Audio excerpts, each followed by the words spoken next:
Brad, is it afternoon where you are? It is 3 p.m. It's Okay, afternoon. well, good afternoon. It's a pleasure to meet you. Future from you. You too. So you're in Tel Aviv. Tel Aviv, yeah. How long have you been there? I've been here for, I've lived in this city for about 5-6 years, but I've been kind of traveling abroad for like 6-7 years almost. Okay. I lived in LA for 4 years. You know, I was doing the filmmaker thing. I was like making films there. I made a feature there. I worked at Sony. I was freelancing for a while. Beautiful. And I just one day got super burnt out and tired and uninspired, more importantly, and wanted to kind of just chuck everything away. So I sold most of my stuff, packed up my car, and booked a one-way ticket to the Middle East and backpacked for about a year. And then I spent the next couple of years working I found myself working as a journalist. Oh, so I was mostly covering like war zones and crisis zones. oh, man. And then I found myself in a serious relationship. So the war zone stuff eventually magically stopped. Yeah, life happens. And now I do my own projects and documentaries and stuff. Beautiful. You've got a beautiful style. Thank you. Well, first I should say congratulations on a really, really beautiful film. I want to talk to you about your approach. Sure. The visual aesthetic that I see you showing through your work is there's a texture to it. Is it a choice that you make? Talk to me about how you approach the subject matter you're filming. So first of all, I think that style I don't feel like I have any style because I think every project you do kind of demands its own style. Okay. So for me, for this thing, for example, I started kind of from the place of, even the desire to make this little film was just something me and my fiance stuck in quarantine. Yeah, there was like an online film contest and I totally didn't want to do it. And she was like, no, let's do something. Like you should really shoot something. And she really pushed me to make some art. And the deal was that she would be in it. So she's the main actress in it. Right. Exactly. And from that starting point of, okay, well, I'm feeling pretty isolated and alone and the walls closing in, and already the feeling of those things kind of dictated some of the stylistic choices already, kind of locked down, black and white, even the aspect ratio, the 1:3 Academy ratio. And I love to work with limitations. Like for this, I said, I'm going to shoot everything on just one lens. Actually, I have it right here. I don't know why it's not away. I have like an old school Blackmagic pocket cinema camera, like the 1080p one, like the really, really old one from like years ago. And this is a old 16mm lens. It's a Kodak Anastigmat lens. It's like a portrait lens that used to be on a Bolex camera from like 60 years ago. So you got it for $10 on eBay. What? You retrofitted it to the camera. Yeah, it's I glued on. I think it's a B mount or a C mount, and I glued on a Micro Four Thirds mount. I don't know if you can see the icky glue job there, but I glued it on and wanted to see if it would work. And I thought, okay, this is a cool tool to use. So that lens is how old? I think it's from mid '60s. I dated it. So now that brings me to something I was talking about a little while ago, which is your visual aesthetic. And one of the things that I've noticed about there is a bit of a through line with some of the work that you've done, which is this kind of reflection of yesterday, looking into the self. It just, I have that separation. At the same time, I feel like I'm invading privacy. And I think that it's because of that lens, which I think is an amazing choice. I guess what's your reaction on that statement, and talk to me about how you see that. Yeah, I mean, I like any artist in any medium. I think that the tools are not everything. Like the idea is everything. But when I fell in love with, let's say, film, I fell in love with, films from like the 60s and the 70s. And I fell also in love with celluloid. Like my first love was celluloid film. Like I have my grandfather's old camera when I was in high school learning developing black and white processing, and I was super lucky because I went to a film school that still we shot our films on 16mm film. Where'd you go? FSU, Florida State. Beautiful. Nice. So the year that I was there, halfway into the year, they sold all the film cameras and they switched to the very, very, very first red cameras. So I got to learn both, but I just love the photochemical processing of film. So one thing I like about this lens, it's a cinema lens. So everything is manual. Every choice is super purposeful. And I do stills photography, and I only shoot on film because I like to not know what I'm going to get until later. And obviously there's nostalgia with film, of course. Like, we're used to the old vintage look of stuff, but I think that because it's literally photochemical and organic, and it's literally capturing light in silver halides, it kind of makes you reflect on your past, on what's lost, on what's gone. Like, I like that that's baked into what you're talking about, even if it's something right now, like a quarantine right now. Exactly. Right. Exactly. I mean, there's something about, self-portrait. The title spells it out pretty much. There's even an old Hasselblad film camera in the movie. I just remembered. So it's very much, it's not surprising that's where the ideas come from. The atmospheric tone that you've set, and the cropping, as you talked about, it's very unique, and it really, it pulls me in. So well done, and the choices you've made there are very, very, they're beautiful. Thanks. A film that I watched a bunch of your stuff online, and I watched the film Jane and the Factory, which I believe is an older film of yours. Student film. Yeah, very old. I think that film 10 years old. Yeah. You made some noise with that one. Yeah. Talk to me about your journey from then to now. Well, PJ, it's a big question, man. It's a heavy one. I don't know. I mean, I guess as an artist, in terms of your craft and your techniques, it was a very impressive journey, that film, and equally, if not more so, self-portrait seems to be a step above and the next level of what you were doing.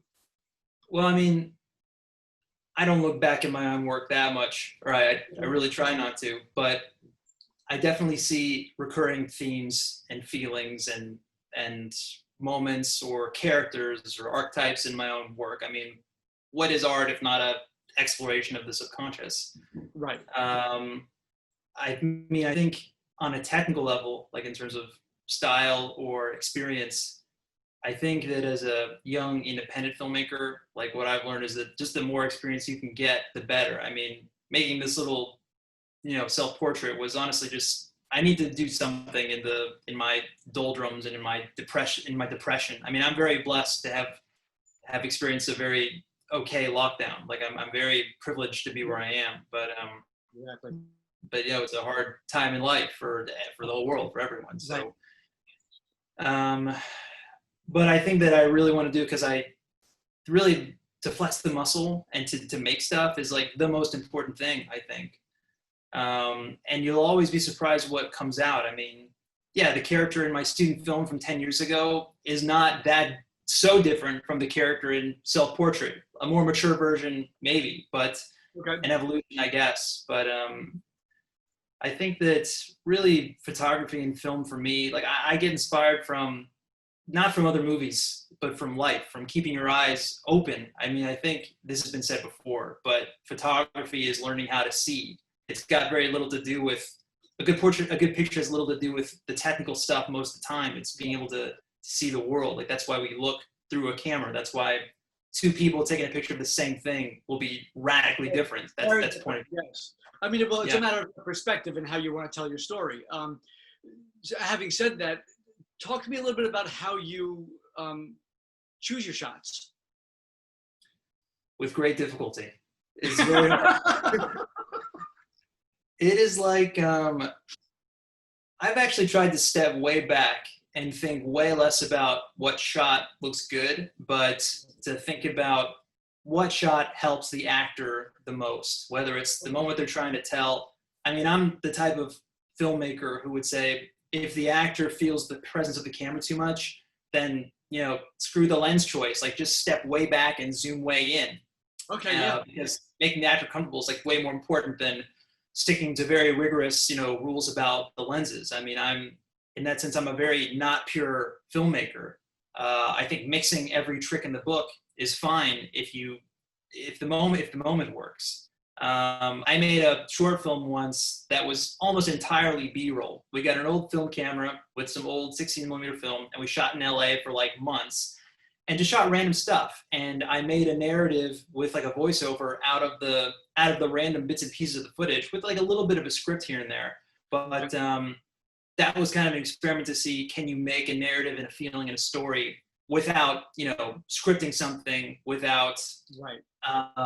If it's only moments and there's almost no technique. I mean, shaky, weird camera shots to like locked on portrait style shots, like really just gathered stuff that felt right and see if it can assemble together. And with film, it always can, because editing is where the magic happens. Exactly. Yes. That's the paintbrush on the canvas. Yeah.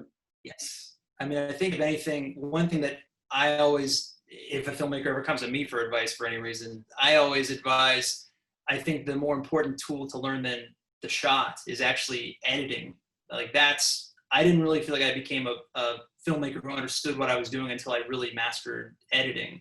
When I was in war zones, I was a shooter editor. So I would, you know, go into a war zone, have to jump out with a video camera, shoot, okay, we've got 1 hour to shoot something, and it's got to go on a satellite dish in 2 hours. So what shots do you exactly need? And when there's like bullets flying, you're going to choose really carefully what shots are worth it and which ones are not to tell the story.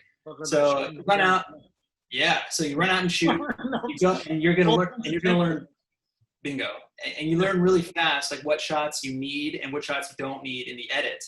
And to make yourself edit something really fast, like a 3-minute, you know, news piece in like, you know, 20 minutes of editing with a voiceover, that's like boot camp. So that taught me more about narrative construction, just the hardcore exercise of editing, than any screenwriting class or any movie I've watched, or, you know, anything I've done really. Well, I mean, you can go to school and you can study and back and forth, blah, blah, but in the end, you become the filmmaker, the artist, when you're actually making stuff happen. And you know, you learn through experience. It's I've heard the analogy used that it's like dancing, where you can like study books about dancing and learn and watch dancers, but you can't actually dance yourself until you step onto the dance floor. Absolutely.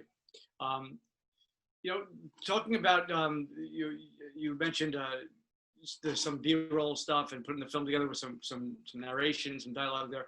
One of the films that I watched that really impressed me was the film about the cats. Oh, okay. Yeah. I'm really shocked that you found this, because it was gripping. Thank you. This I watched it 3 times. And I'm not a cat guy, so. No, neither am I. I mean, I like cats, but I'm not a cat guy. But I just there was something about the way you approached the subject matter, and it was a documentary, but not really. It was more of a poetic piece. How do you? Well, you kind of touched on your approach with something like that before, in terms of you did something with B-roll. Which film was that they were talking about with the B-roll? That was called Have You Seen My Wife? Okay. I did not get a chance to see that one. I will watch that in a little while. That one's shot on film. That was such a blast to shoot, because that was all on film, like stealing. In LA, you need like a hardcore permit to like shoot anything in LA. So to carry around like a big like World War II era film camera to shoot stuff, I mean, we really give it away. Yeah. That's amazing. So question for you. Do you have a dream project that you know in the back of your mind someday that this is like the big goal? What is it that you're through all the stuff that you do, this whole journey that you go through, that there's one project that, yeah, that's my lifetime project I want to try to accomplish someday? I think up until the day I think up until the day that I quit working at Sony, I did have a dream project. And Okay. I learned that this is for me, the most terrible trap you can set for yourself as an artist, because ironically, the best way to get to the dream project where you have all the power and all the finances and the resources and final cut and everything, that will only come after you go through a very long journey of independence and rigor. And your only chance to that is to focus on your dream project is the one directly in front of you that you can do. And that's how I think about it right now, is that my dream project are I'm shooting two very different features right now. Okay. And those are my dream projects right now, just to finish something. Because these days in this climate, to be a young or even any kind of filmmaker on your own, to have an idea, short or long, and to shoot it and to edit it and to click and export done is the biggest accomplishment in the world. I really believe that. Hands down. Yep. That is like, every time some filmmaker comes to me like, hey, I'm 20 years old, or I'm 30, or I'm 50, I made a small feature, will you watch it? I'm like, before I even watch it, I'm like, hey man, like congrats for just even doing it, because I know how hard it is and how lonely it is to do that. Like how many years it takes to do that. So I think the dream project is the one that you can do right now. And if you finish it, you are like a warrior. Yeah, you're a god. You're a golden god. So talk to me a little bit about how you put, I mean, granted, the self-portrait was, it came out of a confinement, and you created something out of the loss from everything else.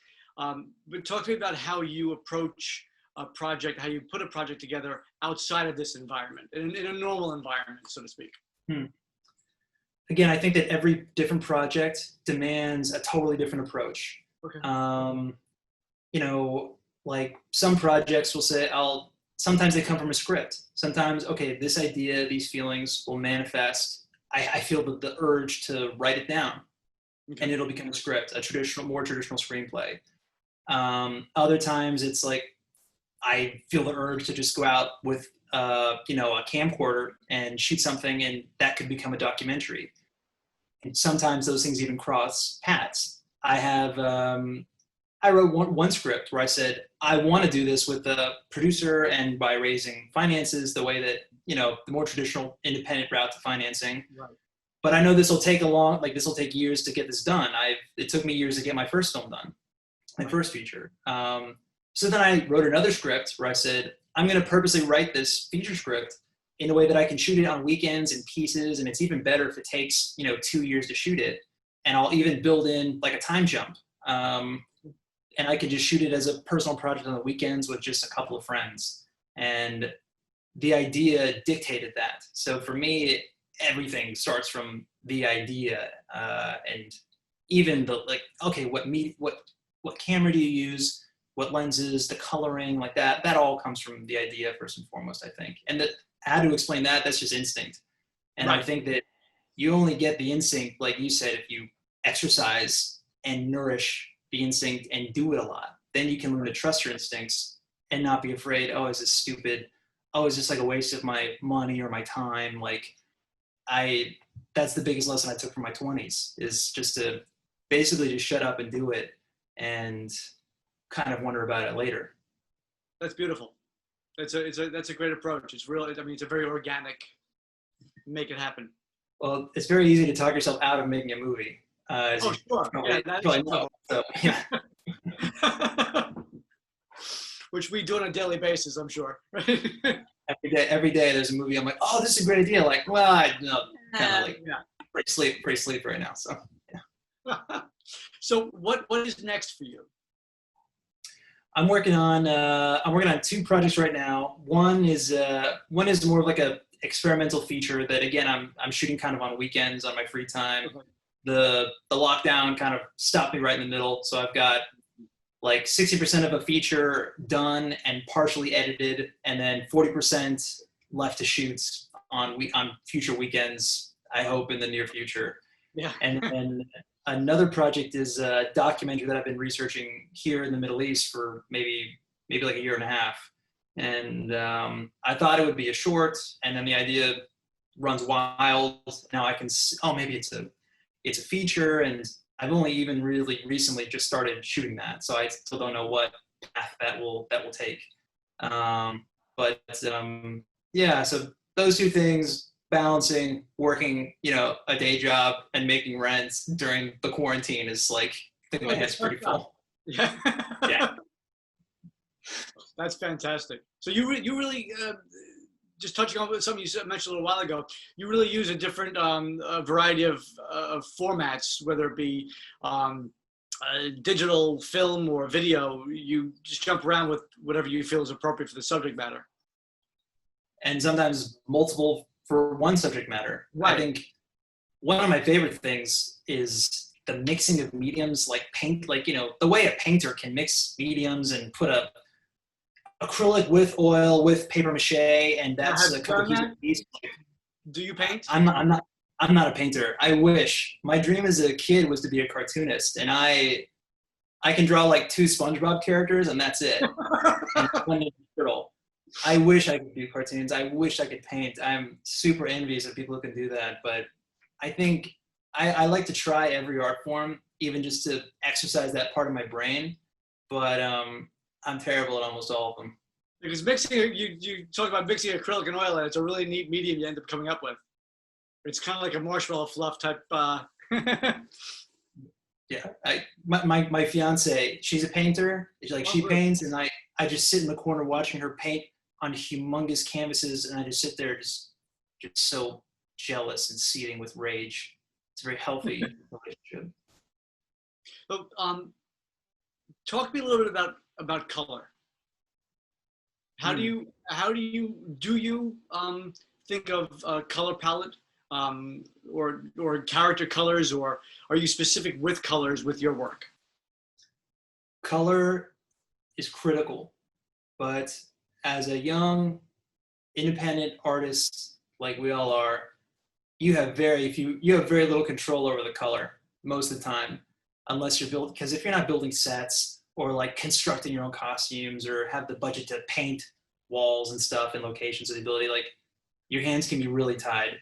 So I am hyper conscious of color, but usually I try to, with my limited means, I try to pick one color thing per movie that can help define that movie. I made a short film a few years ago called Crying Man, about a girl who, it's kind of like a surreal short where a girl keeps seeing a crying man in a grocery store every time she goes, and she slowly begins to question if he's even real, and through seeing him understands that really she's the one who is crying inside and is sad. So the color I chose for this is, okay, I'm gonna pick one color. I pick green, and every time we see her, and as she grows to understand what's inside of her, she's going to have more green in her costume. So the only money I had to spend on this short was on the costumes. So I got a girl to make some dresses, and every dress gets a little bit more green as the short goes on. And we tried to just pick places that didn't have any green in them to try to emphasize the green in the costumes. So that limitation, that artistic choice, definitely for me was like, oh wow, oh my god, green! I'm so brilliant. Look at this amazing green thing I did. I don't know if it reads. I don't know if anyone connects with this. Maybe subconsciously they hopefully do, but it helped guide me in ways beyond just the palette, I think. But now, is there an emotional reaction that you hope to get from that? Like that specific color for that character throughout the film as it grows? I think, I'll tell you what, I don't know how much I expect any audience person to consciously connect to it. And if they do, like, if they can pick it out, then probably I failed. Probably it's just too on the nose. But a choice like that, I told the actress way ahead of time, like, hey, by the way, you're going to have a increasingly green dresses, so I hope you like green. But I tell her that because it also alerts her to, I can track my own character's journey through the dresses almost. Okay. I don't explain it too much because I want the actor to take it and run. And that actress was like a genius. So she really, I hope, took it and ran with it. So I think the best you can get most of the time is aesthetics, is, you know, a subconscious reaction. Right. Hey guys, we're gonna run out of time in a second. So PJ, if you could wrap it up, Okay. that'd be awesome. All right. Right. Well, Brett, it was an absolute pleasure meeting you and having the opportunity to talk with you about your craft, about your techniques and your film self-portrait. Congratulations on getting to the festival, and want to wish you the best of luck on your journey forward. Thanks, and thanks for keeping film alive during these crazy times and still finding a way to bring films out there. Like I'm sure it's such a struggle, but I hope it's so worth it to you guys, because to people like me, it certainly is. Well done.